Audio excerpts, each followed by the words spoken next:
So thank you so much, Javid, for coming to Scrutiny today. And thank you for your report that was submitted on time. It must be acknowledged. So thank you. So we've got some questions for you, of course. So I'm going to pass over to Sophie and then Judith, and then I'll come back with my own questions, and we'll see where we find ourselves at the end. That's perfect. Hi, Javed.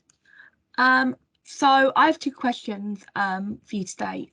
So my first question was, in your report, you spoke about the Green Ambassador Scheme, and you signalled that as red in your report.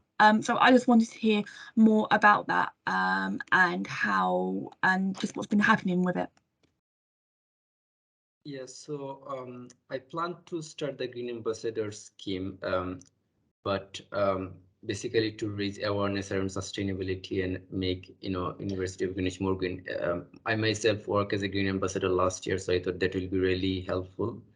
But the university has already recruited some students to do the same job, and on that time there wasn't enough participation in eco team and other sustainability related projects. So that's why I didn't really focus much on that project. I was focusing on other works that I was doing, and initially I put it on hold for term 2, but in the term 2 it wasn't really necessary to work on this because by this time university already have some student assistant to do the same job. So I just stopped working for this year.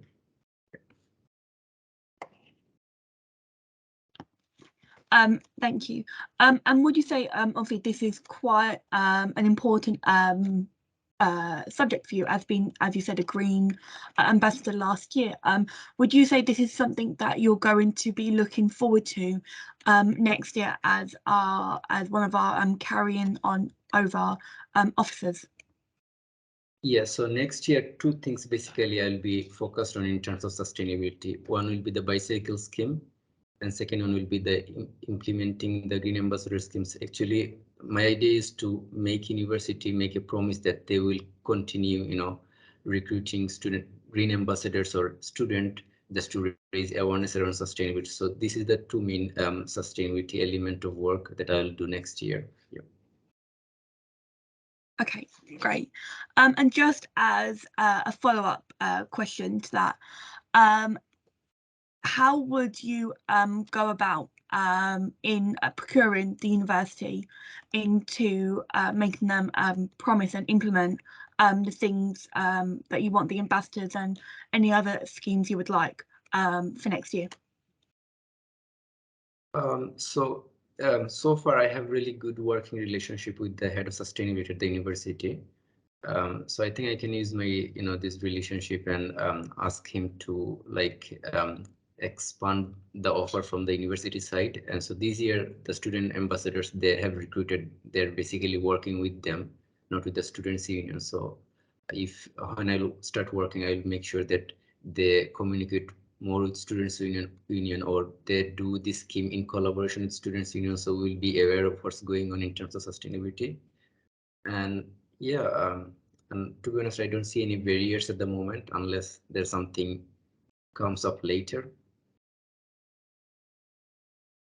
Okay, great. I look forward to seeing more about that in the end of this year and next year as well. Thank you. Thank you. All right, I have some follow-up questions based on what Sophie just said. First of all, the bicycle scheme, you have put in the report that you are planning on working on this once the financial year 22-23 has started. So that has happened now. Are there any updates? Or because I feel like I just heard that you're going to start working on it next year. Is that correct? Because I think you wanted to do it this year. Yeah, so sorry for the misunderstanding. Not next year, for next academic year, which will be 2022 and 2023. Okay, but you had originally planned on doing it this year, right? And you said financial year in the report. Yes. So I to see it like from this month onwards. Yeah, so I contacted with the transport manager I think last year, and afterwards when he mentioned that it needs to be included in the financial year 2022-2023, and afterwards I stopped working on this and I was waiting for this. But last 3 months, a lot of the time I was on leave and I was other commitment as well, so I didn't really check. And thanks for the information, since it has started, so now I'll go back to the transport manager and I'll check what we can do from this point. Okay, thank you. And about the Green Ambassador scheme, you just said that you're going to work on this from next year as there's no need at the moment. That's more like a statement rather than a question. I think I would have liked to see that in the report, because you just marked it as read and said that you're going to work on it in term 2, which is the same as what you had said in the last report. So an update on that I think would have been helpful for us. And a few other things that I wanted to ask you about that I think were already asked in the last panel were regarding the work you're doing for mental health. So the first was about the mental health ambassadors. You said that you're reviewing the necessity with the university at the moment. Is there any updates on that? Yes, there's some updates. So just give me a second, actually. Sorry for that.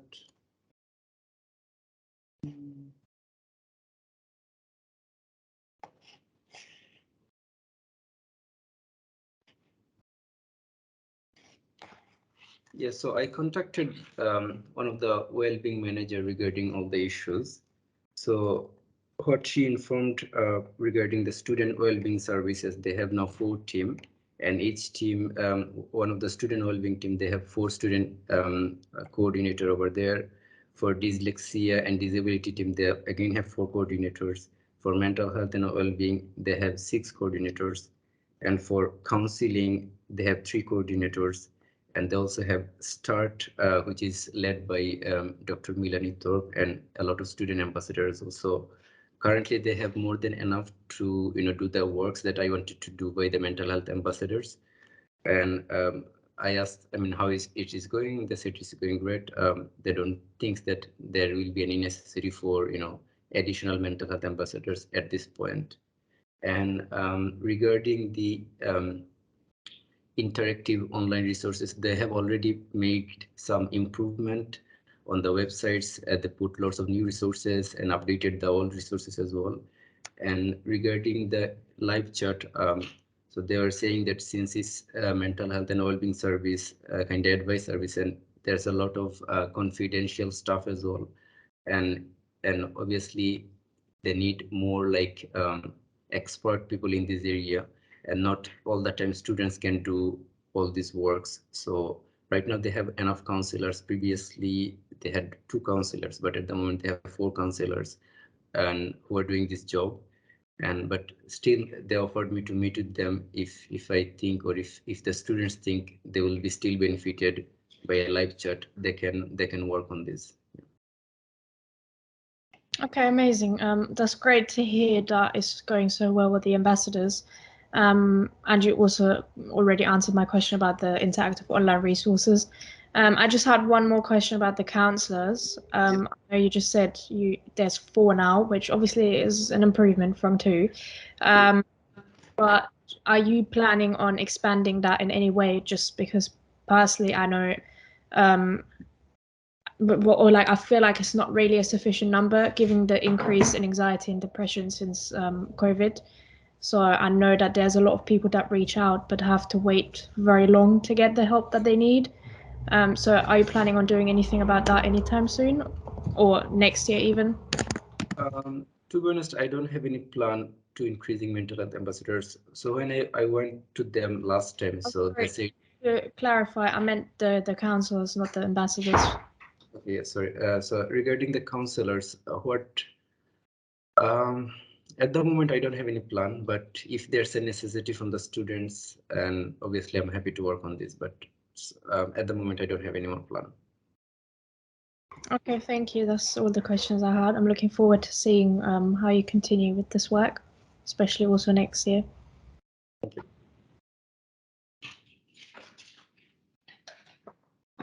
Sorry, just finishing my note.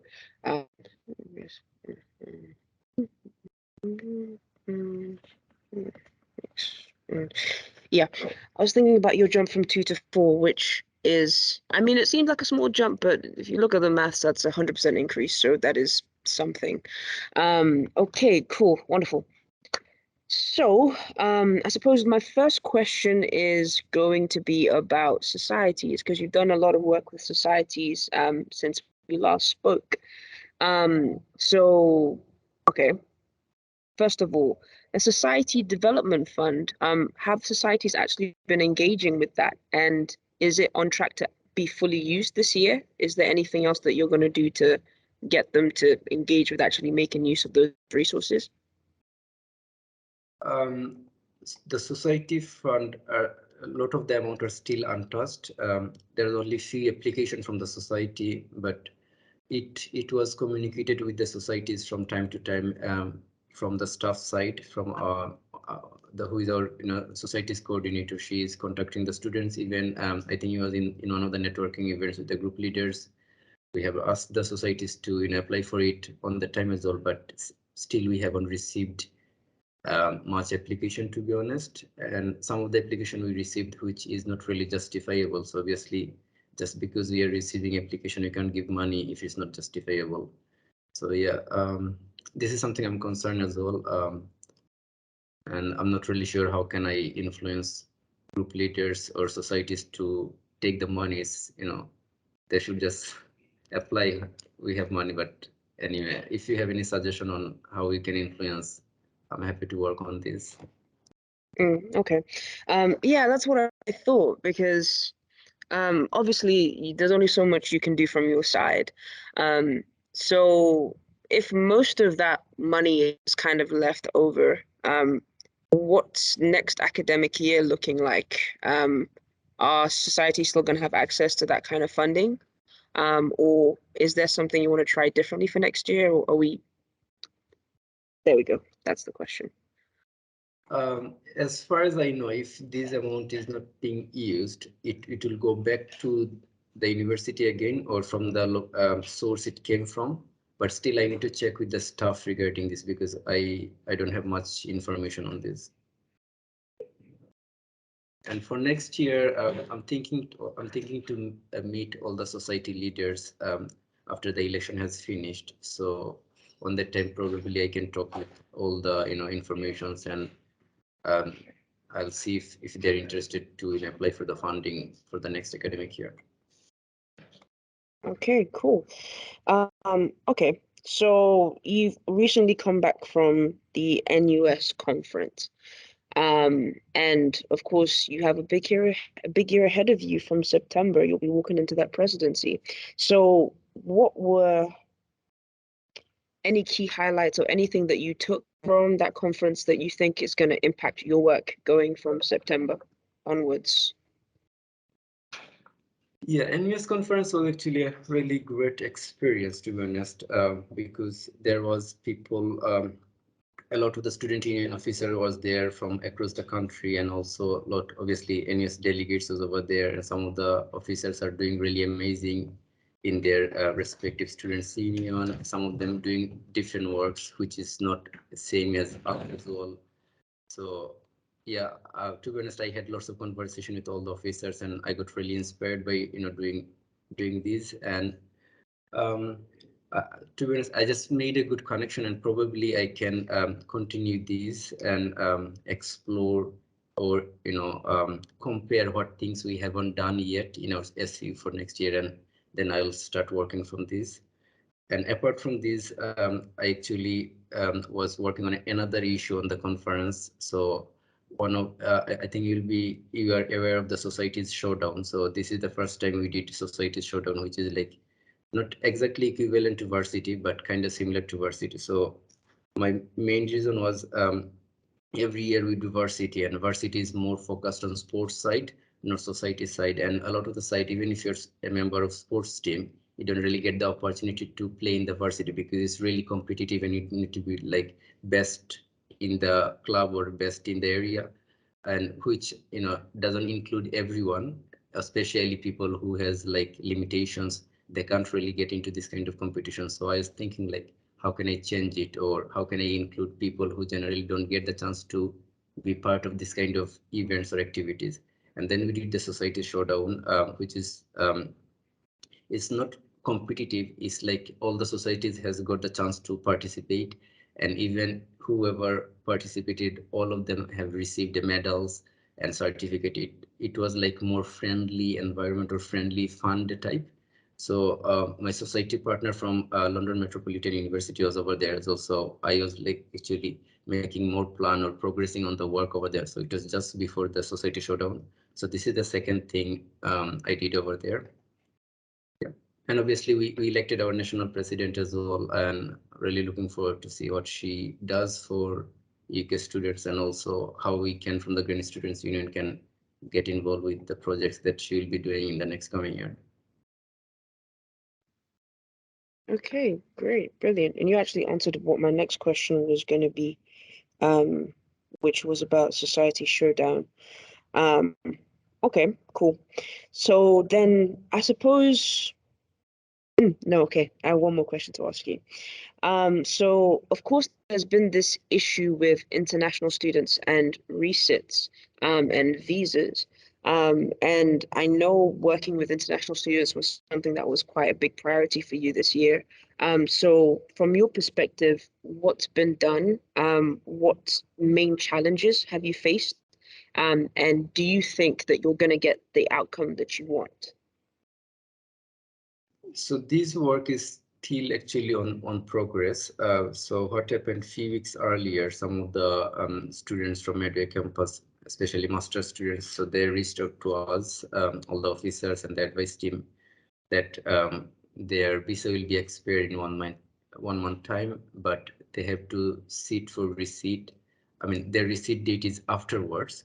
So since the initially the online was for the exam was online, so the university was asking them to go back to their respective country and finish their education from there. So by this way they can finish their education, but what will happen, they will not be eligible for PSW visa, which is really important for a lot of them, because a lot of international students came here, yeah, obviously for education, but also to get the work opportunity, because that build up their CV and that makes them prepare for better job in future in here or in anywhere in the world as well.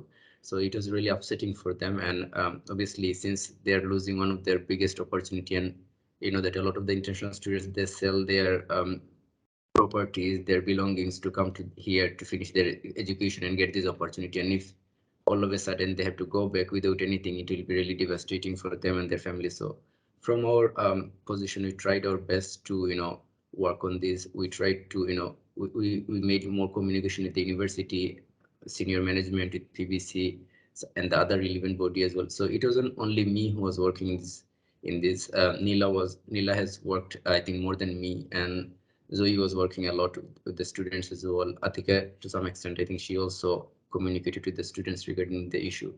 So we had few meetings with the student representative and the PBC of FES, Faculty of Engineering and Science. So initially there wasn't really, in accordance or in agreement to, allow them to stay, but later when there was more resistance from the students and more lobbying from the student union, so they agreed to provide, extension for those students. So I think last week or the week before we had a meeting, and they said they're gonna provide CAS for some students. Obviously, everything is not in the hand of the university. So a lot of the issues are on the hand of the UKVI. UKVI is the UK Visa and Immigration. So whatever rules they made, university have to follow this. And if the university doesn't follow it, university lose their license. That means they won't be able to recruit more international students.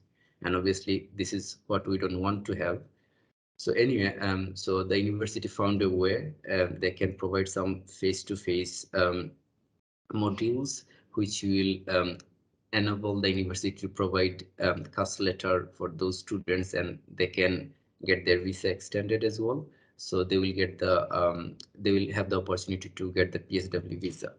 But unfortunately, they have still some criteria that those students, they want to provide the extension or CAS they need to have need to attend a certain amount of lectures or classes or teaching for the last academic year. I don't have the number yet, but they mentioned that a majority of them will be able to get this extension. For some of the students, it is still uncertain whether they will be able to get it or not, and a really tiny amount, like 20% students, will not get the extension because they haven't attended the amount of attendance that it required to, which is 25% something. And so this is the situation at the moment. And this week, the university is communicating with the students directly to solve the issues one by one or case by case.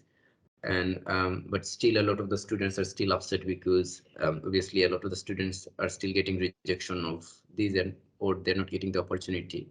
We are looking for, we are that's our advice service, and we are working more closely with the students, and we are also encouraging them to get back to their faculty and try to find out the reason why it's not possible. And there's another reason actually. So since last year was like kind of hybrid, like online, in person, and a lot of the students, international students, they came late to the country, and it took a while for them to adjust the environment or the education system or everything in here, even the how the attendance system works. So some people, even though they attended classes, their attendance wasn't recorded. So this is something from our student union side, we are pushing or lobbying the university to provide something for them. But let's see how it goes in next few weeks time. And obviously I can't tell the outcome now because I don't know the outcome, and this is something really uncertain. Yeah, even the university doesn't know at the moment what's going to happen. Okay, so well, with that one, it's quite a fluid situation, so it's in motion. And when we get to the next panel, we'll have a better picture of how that turned out. So that's fine. I think those are really my main questions for you at this moment. Because I can ask you about your plans for next academic year, but you shared briefly about your ambitions to work on sustainability, and of course you haven't done all your remits yet, so it would be a bit unfair to ask you what it is that you're going to be doing next year right now. But I suppose that'll really be for next panel. So I don't have any more questions for you. I don't think anybody else has any more questions for you. So thank you very much for coming, and we'll definitely get back to you. Thank you very much. Have a lovely evening. You too. Take care. Bye.